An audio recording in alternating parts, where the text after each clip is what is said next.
हम लोगों का जिस कार्यक्रम में आज हम लोग बेगूसराय पहुंचे हैं, इसका मकसद और इस कार्यक्रम का जो नाम है कार्यकर्ता दर्शन सह संवाद कार्यक्रम। इसमें मकसद यही है कि जो हम लोगों के जो पार्टी का जो कैडर है, जो संगठन है, हम सब लोग जो हैं नेता, सब लोग जो ग्रास रूट पे, जो हमारे पंचायत लेवल पे, ब्लॉक लेवल पे, जो हमारे वार्ड लेवल पे जो हमारे वर्कर हैं, उनसे संवाद करने का कार्यक्रम है और किस तरीके से संगठन को और विस्तार किया जाए, मजबूत किया जाए, इस मकसद से हम सब लोग यहाँ पहुँचे हैं।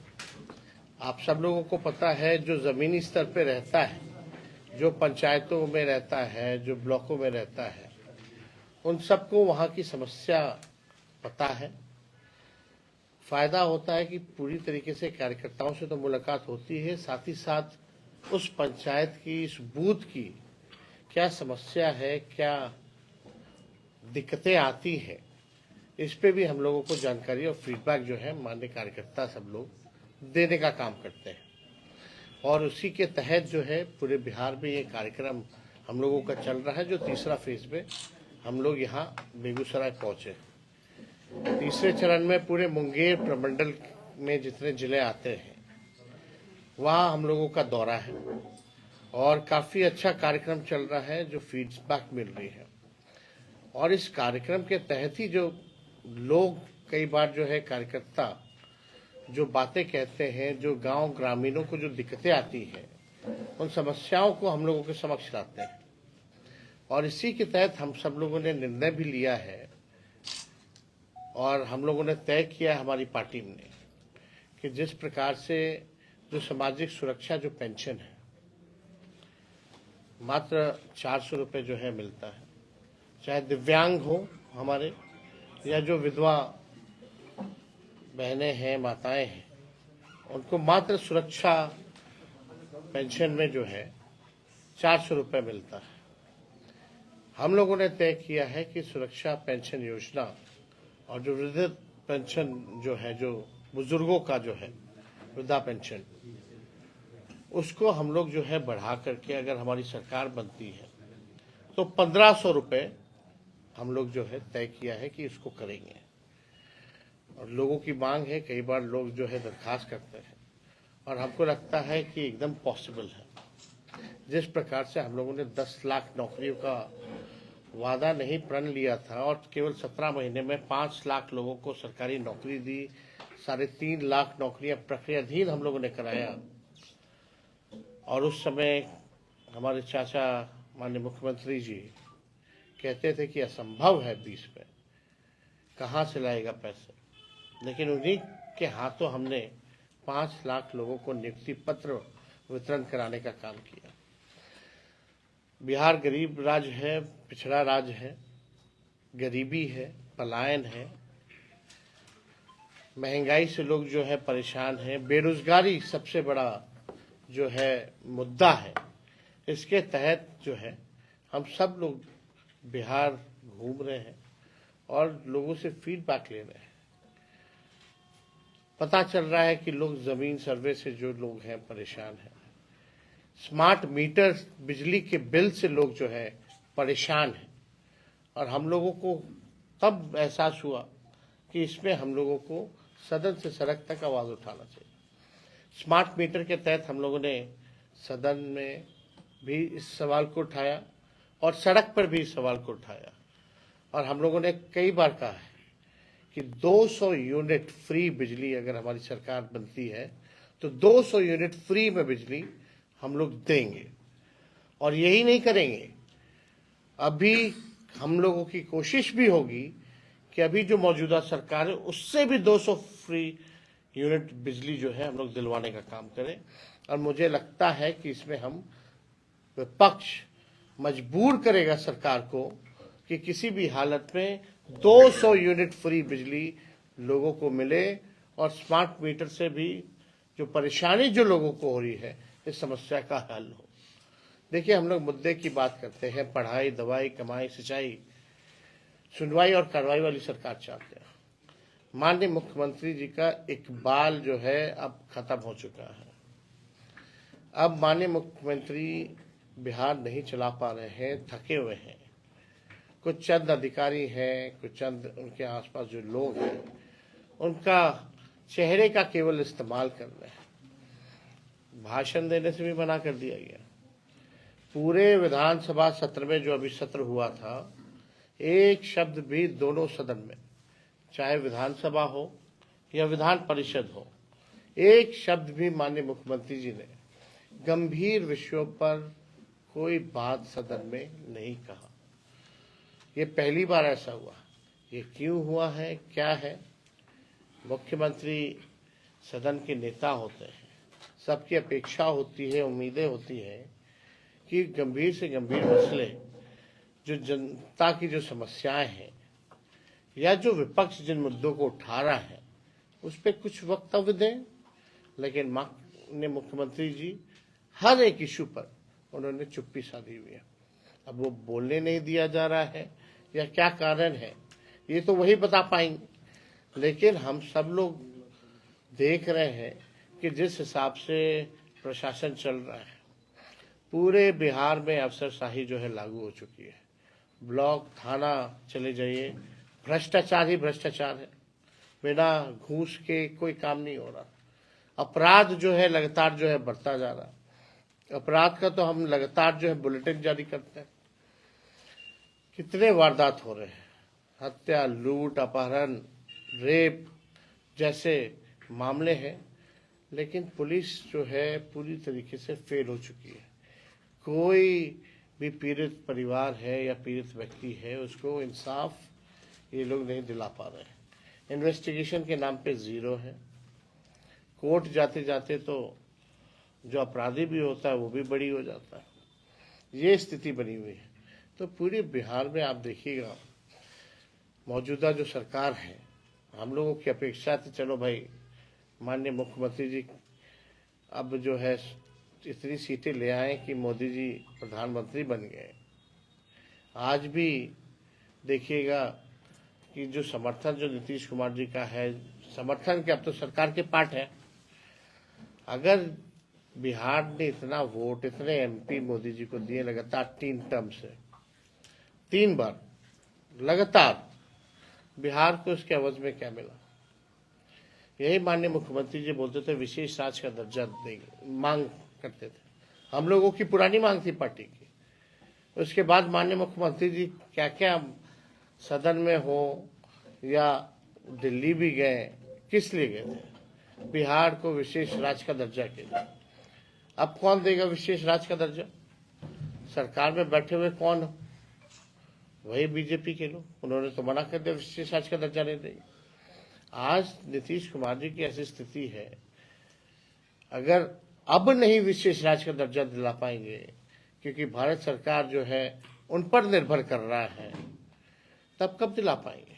आज जो स्थिति है, तो बिहार के साथ जो पक्षपात हो रहा है, सौतेला व्यवहार हो रहा है, कई केंद्रीय योजनाओं में कटौती हो रही है, इस पे खामोश है। हम लोगों ने जो आरक्षण की जो सीमा जो बढ़ाई थी जाति आधारित गणना के बाद 65% हम लोगों ने किया, 10% EWS का रखा, यानी 75%। हम लोग चाहते थे इसको शेड्यूल 9 में डालना, लेकिन यहाँ कोई सुनने वाला नहीं है। भाजपा के आते ही जो है ये खत्म कर दिया गया है। हालांकि हम लोग जो है सुप्रीम कोर्ट में राष्ट्रीय जनता दल इस आरक्षण का पक्ष मजबूती के साथ रख रहा है, और मुझे पूरा विश्वास है कि जो आरक्षण लोगों को 17 महीने में मिला, वह पुनः हम लोग जो है स्थापित करने में सफल होंगे।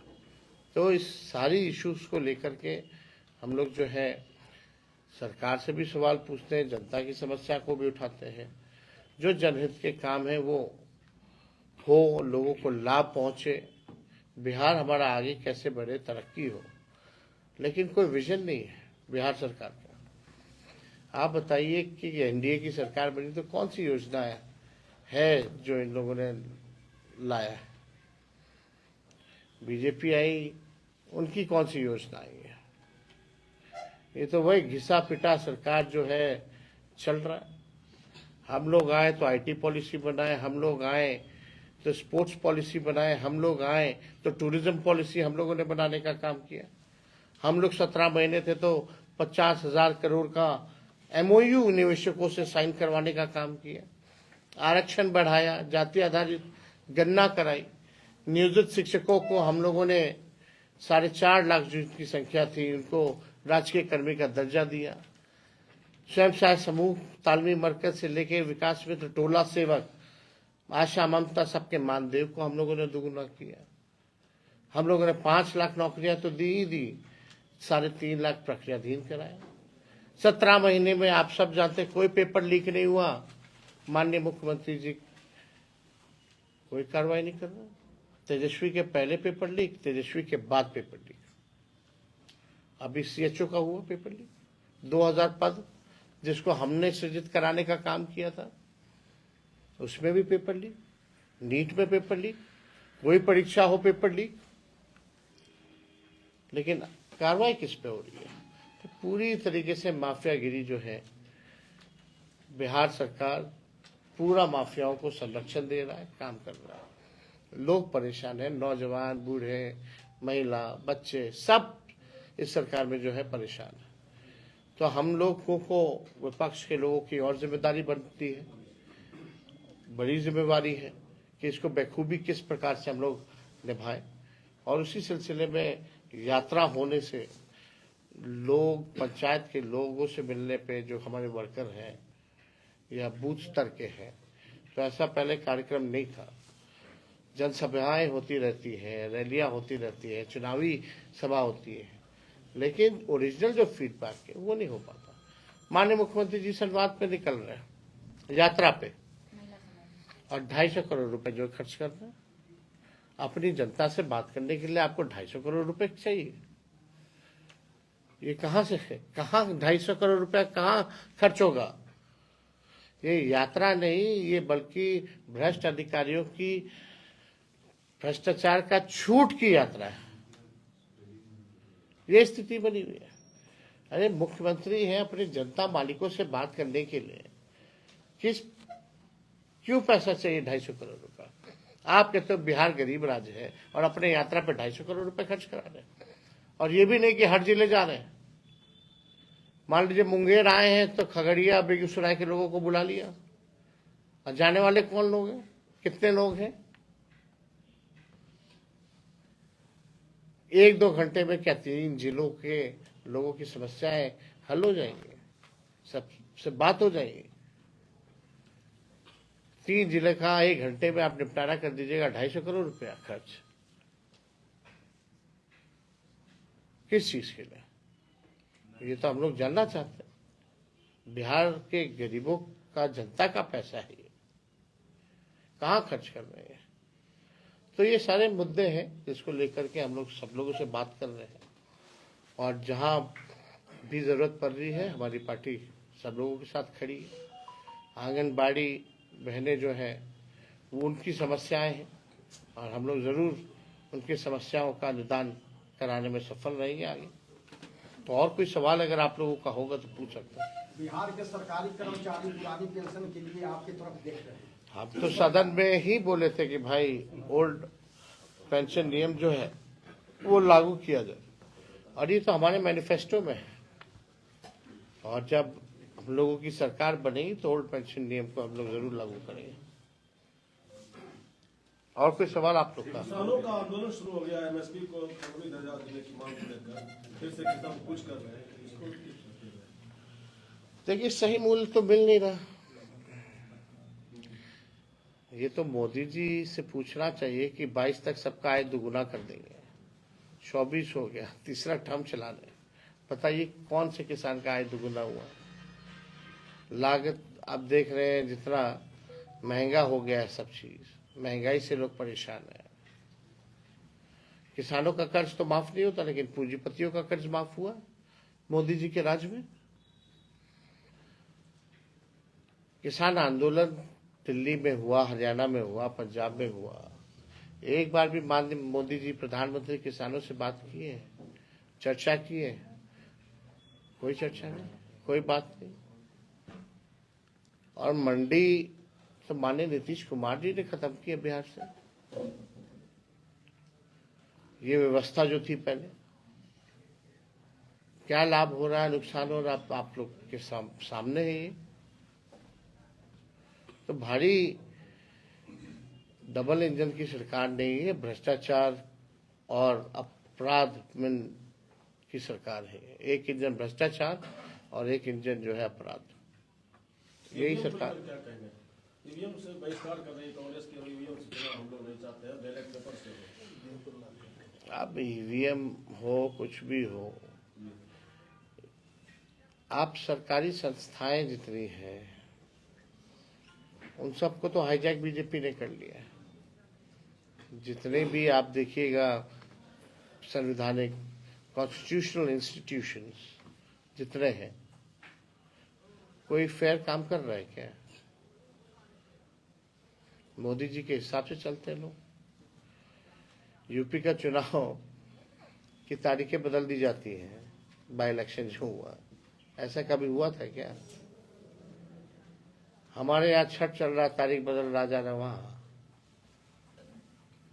तो सब लोग जान रहे हैं क्या क्या खेल हो रहा है। सत्ता में बैठे हुए लोग जो हैं वो भी जान रहे हैं कि क्या ये लोग करते हैं। सर बिहार के शिक्षक के अभ्यर्थी जो है उनके डोमिसाइल के मुद्दे पर सर आप एक भी पीसी नहीं किया अभी तक। किस पे? डोमिसाइल के मुद्दे पर सर। देखिए, डोमिसाइल को लेकर के तो हम लोगों ने अपना पक्ष बार बार जो है स्पष्ट कर ही दिया है। ये भर्ती का मांग है जो अभी तक डोमिसाइल विरोधी दल के नेता पीसी एक भी नहीं किए हैं सर, डोमिसाइल को लेकर के।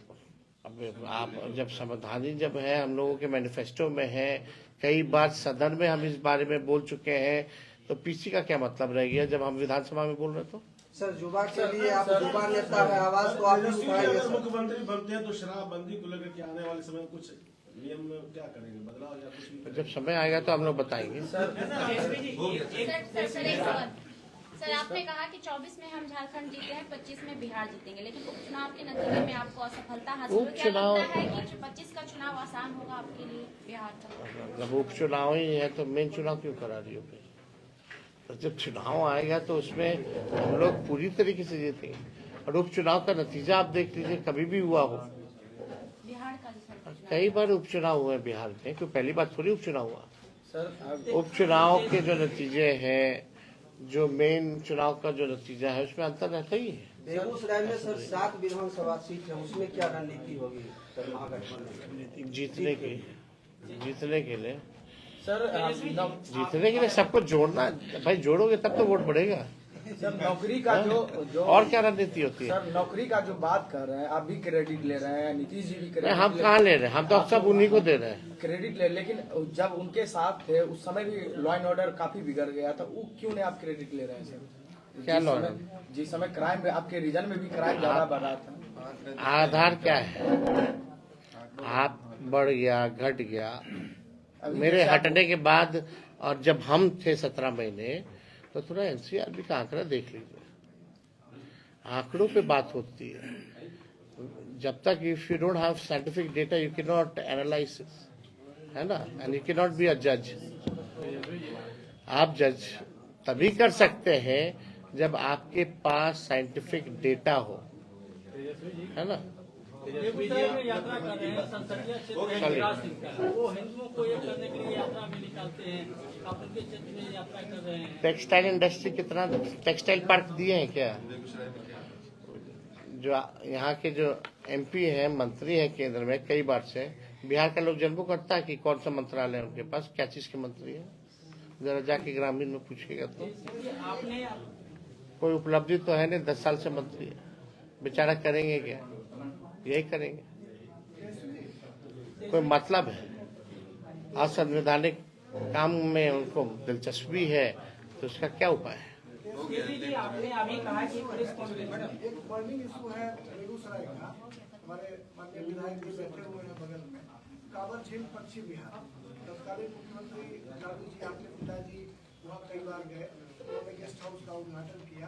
जो कांवर झील के लिए नोटिफिकेशन हुआ 1989 में, सरकार के पास अभी तक कोई क्लैरिटी नहीं है कि कांवर झील बनाना है या कृषि विहार बनाना है। मछुआरे और किसान दोनों स्टेक होल्डर हैं। फॉरेस्ट डिपार्टमेंट के लोग उसको ओवरटेक करना चाह रहे हैं बिना किसी मुआवजे के, जबकि लैंड एक्विजिशन में 4 गुना मुआवजा देने का प्रावधान है। सरकार के पास अभी तक कोई नीति नहीं है कि कौन सी जमीन गैर मजरूआ है और कौन सी जमीन प्राइवेट लैंड है। आज तक उसका सीमांकन नहीं हो पाया। नोटिफिकेशन में 15,780 एकड़ जमीन में झील बनाने की बात है। उसमें गांव की जो आबादी है, मंझौल हेडक्वार्टर जो है, उसकी जमीन भी आ गई है, लेकिन सरकार की तरफ से कोई पहल नहीं है। विधायक जी ने 30 लाख रुपया विवाह भवन बनाने के लिए वहां पर दिया, सरकार ने एनओसी नहीं दिया, उसकी वजह से इनका 30 लाख रुपया वापस आ गया। तो क्या इसको विधानसभा में रेज करेंगे आप? माननीय विधायक हैं, जब जरूर इस बात पे जो है सरकार से हम लोग सवाल पूछेंगे, बस उसमें जवाब मिलेगा। और आप तो व्यक्तिगत रूप से भी इस बात को कई बार कहते रहे। आपने कहा था कि प्रेस कॉन्फ्रेंस में कि अगर हमारी सरकार बनती है तो पेंशन 1500 होंगे और जो है उसके पेंशन की विकलांग की भी बात की, इसकी भी बात आपने, दिव्यांग लोगों का जो सुरक्षा, बिजली बिल इंक्लूसिव करने का ऐलान किया था अभी आपने, तो क्या लगता है कि 2025 में आपकी सरकार बनेगी? जनता मालिक है। पढ़ाई, दवाई, कमाई, सिंचाई, सुनवाई और कार्रवाई वाली सरकार चाहिए जनता को, तो जरूर हमें चुनेंगे। ठीक। आने वाले समय में नीतीश जी साहब आ सकते हैं फिर से? हाँ, नीतीश जी साहब फिर से आ सकते हैं क्या? सियासी